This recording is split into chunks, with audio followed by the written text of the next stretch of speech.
Good evening students.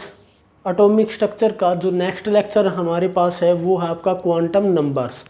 तो quantum numbers के बारे में हम बात करेंगे। अब क्वांटम नंबर्स क्या होता है? क्वांटम नंबर्स एक सेट है जो कंप्लीट इन्फॉर्मेशन देता है किसके बारे में? इलेक्ट्रॉन के बारे में। ठीक है, तो यहाँ पर जो सेट है वो आपकी 4 क्वांटम नंबर हैं। फर्स्ट है आपका प्रिंसिपल क्वांटम नंबर, सेकंड है एजीमुथल क्वांटम नंबर, थर्ड है आपका मैग्नेटिक क्वांटम नंबर और 4 है आपका स्पेन क्वांटम नंबर। तो यहाँ पर हम जो क्वांटम नंबर पढ़ रहे हैं वो क्या है, फिर से बता दें आपको कि इलेक्ट्रॉन की कंप्लीट इन्फॉर्मेशन वो क्या करने वाला है, गिवन करने वाला है, आपको देने वाला है। ठीक है, इन कंप्लीट इन्फॉर्मेशन कहने का मतलब ये है कि वो कहाँ पे एग्जिस्ट किया हुआ है, उसकी कैसी एनर्जी है। ठीक है, वहाँ पर जो ऑर्बिटल है उनका ओरिएंटेशन कैसा है, इस तरीके से क्वांटम नंबर क्या बताता है, इलेक्ट्रॉन की कंप्लीट इन्फॉर्मेशन बताता है। जो फर्स्ट आपका क्वांटम नंबर है वो आपका है प्रिंसिपल क्वांटम नंबर, जिसको रिप्रेजेंट करते हैं एन से। और प्रिंसिपल क्वांटम नंबर, इस एन को हम बोल सकते हैं, इसका नाम है ऑर्बिट। ठीक है, ऑर्बिट, आपने ऑर्बिट सुना हुआ है क्योंकि बोहर मॉडल हमने अच्छे से पढ़ लिया था वहाँ पे। तो ऑर्बिट यहाँ पर ये आपका बोहर मॉडल से ही आया है। ठीक है, ऑर्बिट बोल सकते हो आप इसको, या इसको आप बोल सकते हो सेल। ठीक है, या आप इसको, अगर आप दूसरा यहाँ पर क्वांटम मैकेनिक्स मॉडल की बात कर रहे हो तो इसको बोलते हैं मेन लाइन। ठीक है, वहाँ पर इसको बोलते हैं मेन लाइन। तो मेन लाइन, तो यहाँ पर जो है एन, ठीक है, वहाँ पर उसने दिया था N, K, L, M, N and so on, इस तरीके से दिया था।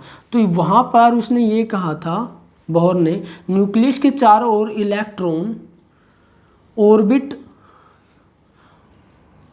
ऑर्बिट रखे हुए हैं। ठीक है, न्यूक्लियस के चारों ओर जो इलेक्ट्रॉन होते हैं वो किसी ऑर्बिट में क्या होते हैं, वहाँ पर एग्जिस्ट किए हुए होते हैं। और जो ऑर्बिट हैं आपके के, एल, एम, एन, और इस तरीके से ये चलते रहते हैं। ठीक है, तो उसने ये बताया कि के की वैल्यू आप 1, यहाँ पर ये 2, ये 3, 4, के आपका हो जाएगा, मतलब ये जो आपका है ये हो जाएगा आपका 1, एल हो जाएगा आपका 2, और एम हो जाएगा 3, एन हो जाएगा 4। इस तरीके से उसने क्या बताया कि आप 1, 2, 3, 4 भी मान सकते हो, या के, एल, एम, एन ऐसे भी करके इसका जो आपका ये ऑर्बिट नंबर है उसको आप रिप्रेजेंट कर सकते हो। और यहाँ पर इलेक्ट्रॉन, नंबर ऑफ इलेक्ट्रॉन कितने यहाँ पर आ सकते हैं मैक्सिमम, उसके लिए उसने क्या किया, एक फॉर्मूला गिवन किया। जो फॉर्मूला है वो है 2n स्क्वायर। ठीक है, तो यहाँ पर n के लिए आपकी कितने इलेक्ट्रॉन यहाँ पर इस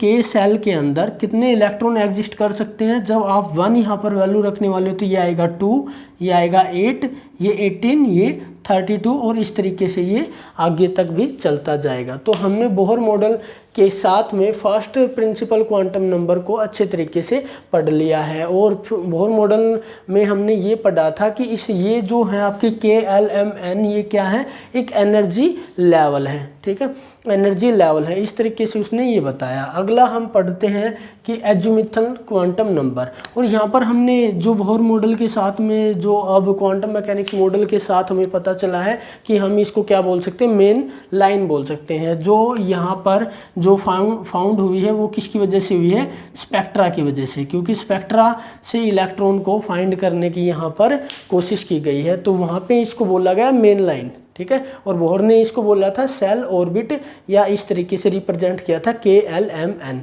तो यहाँ पर हम क्वांटम मैकेनिक्स मॉडल पढ़ रहे हैं तो आपका फोकस यहाँ पे होना चाहिए कि आप के, एल, एम, एन को क्या बोल लोगे, आपका यहाँ पर ये होगा मेन लाइन। ठीक है, तो जैसे जैसे स्पेक्ट्रा की और अच्छे से डिटेल वहाँ पर निकाली गई तो वहाँ पे ये भी पता चला कि इन मेन लाइन के साथ में कुछ फाइन लाइन भी है। मीन्स क्या है, जो एरिया मेन लाइन के अंदर है वो क्या हो रखा है, कुछ फाइन लाइन के अंदर डिवाइड हो रखा है। तो इस तरीके से उसने ये बताया। ठीक है, तो एजीमुथल को रिप्रेजेंट करते हैं, एजीमुथल जो है आपका क्वांटम नंबर्स। ठीक है, इसको साफ कर दे। बाकी तो एजीमुथल को रिप्रेजेंट किया जाता है एल से। ठीक है। और एल को फाइंड आउट करने के लिए यहाँ पर जो वैल्यू दी गई है वो है n-1, ठीक है। तो वहाँ पर क्या निकल के आ जाएगा, एल की वैल्यू निकल के आ जाएगी। और एज़ोमिथल जो आपका क्वांटम नंबर है वो किसके लिए है, वो आपका फाइन लाइन के लिए, ठीक है। किसके लिए, फाइन लाइन के लिए, जिसको क्या कहा जाता है, फाइन लाइन को आप बोल सकते हो ये किसके लिए, सब सेल के लिए, ठीक है।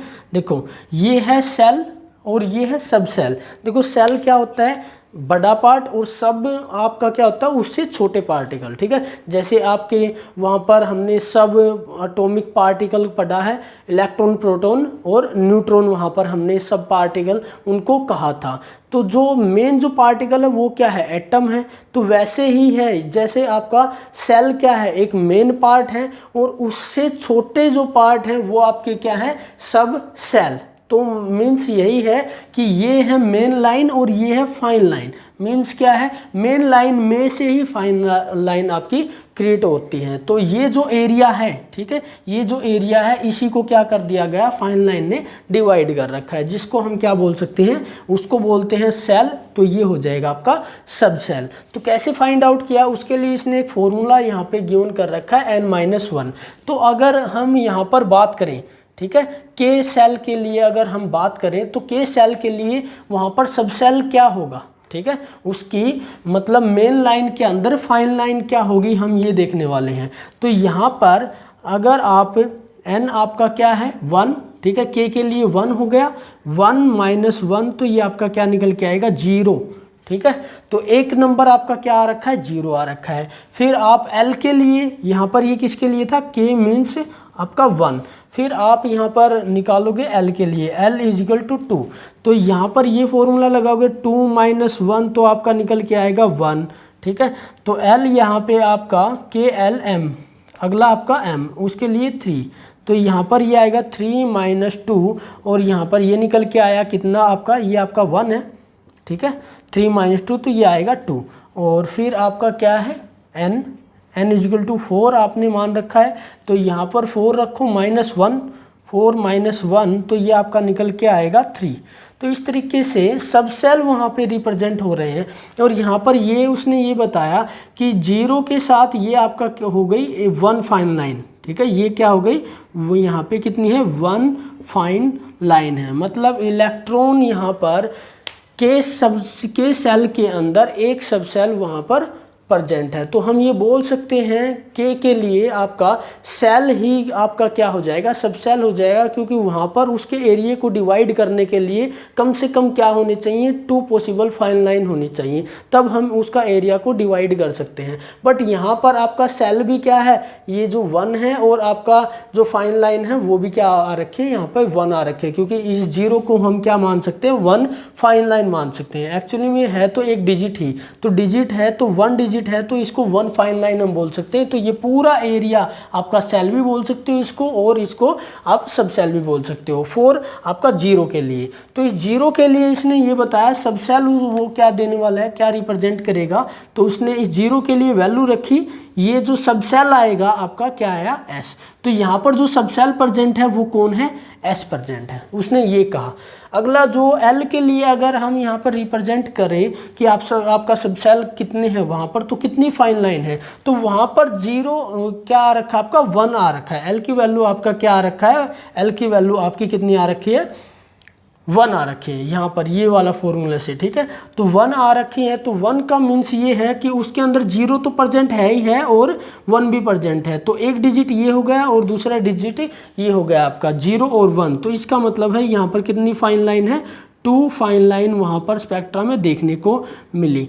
तो 2 फाइन लाइन है। 0 के लिए यहाँ पर उसने क्या रिप्रेजेंट किया था, वो वहाँ पे क्या है S, और यहाँ पर 1 के लिए उसने रिप्रेजेंट किया P। तो यहाँ पर जो सेकंड जो K है, ठीक है, यहाँ पर L के अंदर कितनी फाइन लाइन है, 2 है। तो इसको हम ऐसे करके बोल सकते हैं कि मतलब ये वाला एरिया, देखो मैं इसको डार्क कर देता हूँ ऐसे, ये वाला एरिया आपका S का है, और अगले वाला जो आपका है, ठीक है, अगले वाला जो आपका एरिया है वो किसका है, L का है। ध्यान रहे यहाँ पर क्या होता है, एक नोड भी होता है, ठीक है। तो नोड को हम इंक्लूड नहीं करेंगे, ठीक है। तो ये वाला एरिया अगर आप छोड़ देते हो तो ये क्या हो गया, आपका नोड हो गया यहाँ पर। तो यहाँ पर ये वाला जो इस नोड को छोड़ करके आगे वाला जो एरिया है ये क्या हो गया, यहाँ पर आपका के एल के लिए पूरा एरिया हो गया, और एल के लिए डिवाइड कितने में हो गया, वो 2 फाइन लाइन में हो गया। तो हम ये मान सकते हैं एल कैटेगराइज हो रखा है एस में और पी में। तो इस तरीके से हम यहाँ पर रिप्रेजेंट कर सकते हैं कुछ है इस तरीके से, ठीक है, ये वाला।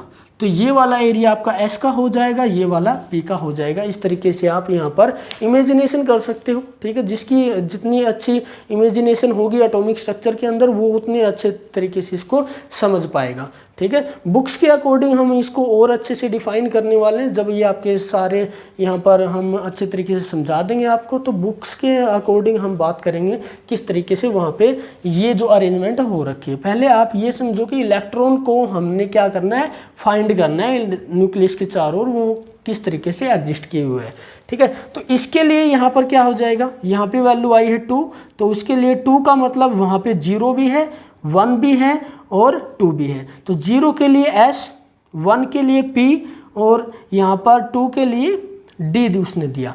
अगले वाले में क्या हो आ गया, 3 आ रखा है, तो वहाँ पे 0 भी है, 1 भी है, 2 भी है और 3 भी है, ठीक है। तो यहाँ पे कितनी फाइन लाइन है, 1 2 3, यहाँ पर 3 फाइन लाइन है, ठीक है। कितनी फाइन लाइन है, 3 फाइन लाइन, ठीक है। तो ये कितने में आपका डिवाइड हो चुका है, 3 में डिवाइड हो चुका है ये वाला एरिया। तो 1 2 और 3, एक ये एरिया 1 2 और 3 में इस तरीके से क्या हो गया, डिवाइड हो गया। आप ऐसे करके अज्यूम कर सकते हो इसको, ठीक है। तो ये हो गया S, ये आपका P, ये आपका D। तो यहाँ पर 0 के लिए फिर से S, ये P, ये D और 3 के लिए F। इस तरीके से उसने यहाँ पर सब सेल को रिप्रेजेंट किया है। तो यहाँ पर हमें पता चला न्यूक्लियस के चारों ओर जो यहाँ पर क्वांटम मैकेनिक्स मॉडल से आए हैं, वो वहाँ पर सब सेल कितने टाइप के हैं आपके, हम यहाँ पर बोल सकते हैं जो सब सेल यहाँ पर फाइंड आउट हुए हैं वो कितने टाइप के हैं। वो S टाइप का है, P टाइप का है और आपका D टाइप का है और F टाइप का है। और जो ये सब सेल यहाँ पे आ रखे हैं वो आपका क्या है, मीन्स ये सब सेल है आपकी L की क्या है, वैल्यू है, ठीक है। और L की वैल्यू L है क्या एक्चुअली में, L यहाँ पे हमने बताया है सब सेल है, जिसको हम ये बोल सकते हैं स्पेक्ट्रा की स्टडी की है तो वहाँ पर इसको बोला जाता है फाइन लाइन, ठीक है। तो इलेक्ट्रॉन को फाइंड करने के लिए हमने क्या किया कि मेन लाइन के अंदर आ करके हमें ये पता चला कि वो कहाँ पे है, वो और भी फाइन लाइन के अंदर वहाँ पे डीप में गया हुआ है, ठीक है। अगर आप हाइड्रोजन का यहाँ पर मानने वाले हो, हाइड्रोजन के अंदर कितने इलेक्ट्रॉन होते हैं, 1 इलेक्ट्रॉन होता है। अगर मान लीजिए हाइड्रोजन का जो इलेक्ट्रॉन है वो L सब सेल के अंदर जा रखा है, ठीक है भाई, आपका किस में है, L मेन सेल में, ठीक है, मेन लाइन में आपका जा रखा है। तो वो कहाँ पे प्रेजेंट है, तो L भी कितने में डिवाइड हो रखा है, 2 में डिवाइड हो रखा है, किसमें, S में और P में। तो अब हम ये देखने वाले हैं वो S में प्रेजेंट है या P में प्रेजेंट है, इस तरीके से हम फाइंड आउट करेंगे। इसका मतलब हम क्या कर रहे हैं, जैसे एक इलेक्ट्रॉन को आप ढूंढने की कोशिश कर रहे हो तो आप ये मान सकते हो कि ये वाला देखो, ये वाला एक अलग क्या है भाई, आपका कंट्री मान सकते हो इसको। अगर इमेजिन करना है, ये आपका न्यूक्लियस है जहाँ पे इलेक्ट्रॉन नहीं आएगा, तो ये आपका कोई भी कंट्री मान लीजिए, ये आपकी कोई दूसरी कंट्री, ये आपकी तीसरी है, ये आपकी 4th है, ठीक है। तो इस तरीके से जो आपकी सेकंड कंट्री में अगर हम इमेजिन करें कि इलेक्ट्रॉन यहाँ पे सेकंड कंट्री में है, तो उस सेकंड कंट्री के अंदर भी डिवाइड हो रखे हैं। वहाँ पर स्टेट मान लीजिए कि जो कंट्री है वो 2 स्टेट में वहाँ पर कन्वर्ट हो चुकी है, डिवाइड हो चुकी है। तो अब हम उसमें जाएंगे कि वो कहाँ पे है, एस स्टेट में है या P स्टेट में है। फिर हम P स्टेट के अंदर, या अगर मान लीजिए P स्टेट के अंदर है तो P स्टेट के अंदर भी क्या आएंगे, फिर गांव आएंगे, फिर हम उस गांव में वहाँ पर ढूंढने की कोशिश करेंगे। एक्चुअली में हम क्या कर रहे हैं, इलेक्ट्रॉन को एग्जैक्ट वहाँ पर लोकेशन को फाइंड आउट करने की कोशिश कर रहे हैं अकॉर्डिंग टू प्रोबेबिलिटी, ठीक है। क्योंकि हमने पढ़ा था कि जो आपका क्वांटम मैकेनिक्स मॉडल है वो किस बात के ऊपर बेस वहाँ पे रखा हुआ है, वो प्रोबेबिलिटी को लेकर के वहाँ पर काम करता है, ठीक है। अगला जो हमारे पास जो था वो था मैग्नेटिक क्वांटम नंबर। हम यहाँ पे बात कर लेते हैं उसकी, ठीक है। थर्ड जो है आपका कौन सा था, मैग्नेटिक क्वांटम नंबर। देखो ये जो क्वांटम मैग्नेटिक क्वांटम नंबर है वो स्पेक्ट्रा के अकॉर्डिंग किस तरीके से जनरेट हुआ, क्योंकि इलेक्ट्रॉन का खुद का क्या होता है, एक ओरिएंटेशन होता है, जिसकी वजह से क्या होता है वहाँ पर ओरिएंटेशन भी होता है और उसकी स्पिन भी होती है, जिसकी वजह से वहाँ पर इलेक्ट्रिक फील्ड क्या होती है, जनरेट होती है। और इलेक्ट्रिक फील्ड क्या करती है, इलेक्ट्रिक फील्ड उसको फिर कन्वर्ट करती है किसमें, मैग्नेटिक फील्ड में। और जब हम इस एटम को एक्सटर्नल मैग्नेटिक फील्ड के अंदर देख करके उसका स्पेक्ट्रा फाइंड आउट करने की कोशिश करते हैं, तब हमें क्या देखने को मिलता है, हमें वहाँ पर एक्स्ट्रा, ठीक है, एक्स्ट्रा लाइन भी देखने को मिलती है, ठीक है, जिसको बोलते हैं जीमन इफेक्ट, ठीक है, क्या बोलते हैं, जीमन इफेक्ट। यहाँ पे इसको क्या करते हैं, बोलते हैं, क्योंकि जीमन इफेक्ट देखो एक हमने पढ़ाया है आपको, एक होता है स्टार्क इफेक्ट, एक होता है जीमन इफेक्ट। जीमन इफेक्ट वहाँ पे हम उसको बोलते हैं जहाँ पे जो भी वैल्यू मैग्नेटिक फील्ड की वजह से आई है तो उसको हम बोलते हैं जीमन इफेक्ट वहाँ पे अप्लाई हुआ है। तो यहाँ पे ये जो दो वैल्यू आपकी आ रखी हैं, एक आपका मेन सेल, ठीक है, मेन लाइन, और फिर फाइन लाइन, ये आपकी स्पेक्ट्रा ने विदाउट कुछ एक्सटर्नल मैग्नेटिक फील्ड से दी है। बट जब आप मैग्नेटिक फील्ड को अप्लाई करते हो तो वहाँ पर फाइन लाइन के साथ साथ में एक्स्ट्रा लाइन भी वहाँ पे देखने को मिली है। और जो एक्स्ट्रा लाइन है वो किस तरीके से उसने रिप्रेजेंट की है, उसने ये कहा है कि ये जो है उसको m से उसने क्या किया है, मैग्नेटिक क्वांटम नंबर है तो उसने m से इसको डिनोट किया है। और m को निकालने के लिए उसने फॉर्मूला ये दिया है -L2 + L, ठीक है। तो m की वैल्यू इस तरीके से उसने गिवन की है। तो यहाँ पर हम मान सकते हैं जैसे L की वैल्यू आपकी यहाँ पर, L की वैल्यू अगर यहाँ पर आपकी 1 आ रखी है, क्योंकि आपका क्या हो रखा है, देखो 1 फाइन लाइन है, ठीक है, तो आपकी यहाँ पर 0 आ रखी है, देखो यहाँ पर 1 - 1 तो यहाँ पे क्या आ रखा है, 0, तो 0 आ रखी है। तो 0 के लिए क्या होता है, 0 कोई कभी प्लस में और माइनस में नहीं होती, वो क्या होती है, 0 होती है। तो उसको हम क्या मान सकते हैं, एक आपकी क्या मान सकते हैं, यहाँ पर हम बात करें 0 के लिए आपका क्या हो जाएगा, 1। तो ये जो मैग्नेटिक क्वांटम नंबर है वो किसको डिफाइन करता है, वो ऑर्बिटल को डिफाइन करता है। किसको करता है, ऑर्बिटल को, ठीक है, ऑर्बिटल को डिफाइन करता है। मीन्स वहाँ पर ये क्या करता है, ऑर्बिटल आप बोल सकते हो या क्या बोल सकते हो, ओरिएंटेशन। ओरिएंटेशन, ओरिएंटेशन का मतलब क्या है, जैसे ये एल सेल, एल आपका मेन लाइन है, मेन लाइन के अंदर आपका क्या आ रखा है, फाइन लाइन आ रखा है। और फाइन लाइन के अंदर अगर मान लीजिए एस में है या पी में है तो वो किस तरीके का ओरिएंटेशन वहाँ पे रखे हुए हैं, इस तरीके जहाँ पे जैसा उसका ओरिएंटेशन है तो उसको हम बोलते हैं ऑर्बिटल, ठीक है। तो यहाँ पर जो ये आ रखा है आपका किसका, के के लिए जो हमारे पास एल की वैल्यू जो आ रखी थी वो आ रखी थी 0, और 0 के लिए आपकी प्लस माइनस की होती नहीं, तो कितने आएगा, 0 को इंक्लूड करते हैं 1 डिजिट के अंदर तो आपका आएगा 1, ठीक है। तो 1 के लिए यहाँ पर आपका आ रखा है ये जो है, तो इसको हम बोलेंगे कि वहाँ पर कितने ओरिएंटेशन है, यहाँ पे हम बोलेंगे यहाँ पर ओनली 1 ओरिएंटेशन, ठीक है, 1 ओरिएंटेशन, ठीक है, एक ही ओरिएंटेशन उस इलेक्ट्रॉन ने कंसिस्ट किए हुए हैं, ठीक है। अब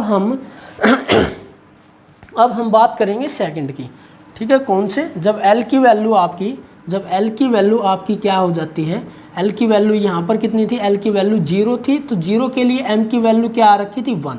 ध्यान रखिए, देखो यहाँ पे इस तरीके से लिख लेते हैं इसको, ये वाला L और ये वाला M। तो L के लिए L की वैल्यू आपकी 0 थी तो M की वैल्यू हो गई 1, ठीक है। और जब आपकी L की वैल्यू 1 आ रखी है, ठीक है, तो M की वैल्यू क्या आएगी, तो 1 के लिए आप क्या मान सकते हो, 1 के लिए यहाँ पर देखो ये आपका ये ओरिजिन, यहाँ पर आपका +L और -L, तो ये हो जाएगा आपका +L मीन्स +1 और ये आपका -1, तो कितने हो गए आपका 1 2 3, ठीक है। तो यहाँ पर हम बोल सकते हैं भाई आपका -1 0 +1, तो इसको हम बोल सकते हैं कितने ओरिएंटेशन हो गए, 3 ओरिएंटेशन हो गए, ठीक है, कितने हो गए, 3 ओरिएंटेशन यहाँ पे हो गए। तो इस तरीके से हम ये फाइंड आउट कर लेंगे, ठीक है। तो बाकी यहाँ पे काम करें, देखो अभी मैं ना बोर्ड को साफ़ नहीं कर रहा हूँ क्योंकि आप यहाँ पे इसकी वैल्यू को मैच करते रहो, ठीक है। तो अगला जो हम बात करेंगे थर्ड का यहाँ पर बात करेंगे, L की वैल्यू यहाँ पे L और यहाँ पे M, ठीक है। L की वैल्यू हमने 0 रख ली और 1 रख ली। 0 के लिए यहाँ पर जो हमने यहाँ पे जो वैल्यू रखी थी वो क्या था S, और 1 के लिए आपका क्या था P, ठीक है। इस तरीके से हम बोलते हैं। तो S के अंदर ऑर्बिटल कितने बोल सकते हैं, क्योंकि अभी मैंने बताया ये ओरिएंटेशन ही क्या है, ऑर्बिटल है। तो S के अंदर ऑर्बिटल कितने 1, ठीक है। और P के अंदर ऑर्बिटल कितने गए 1 2 3, 3 ओरिएंटेशन है तो 3 ऑर्बिटल वहाँ पे हो जाएंगे।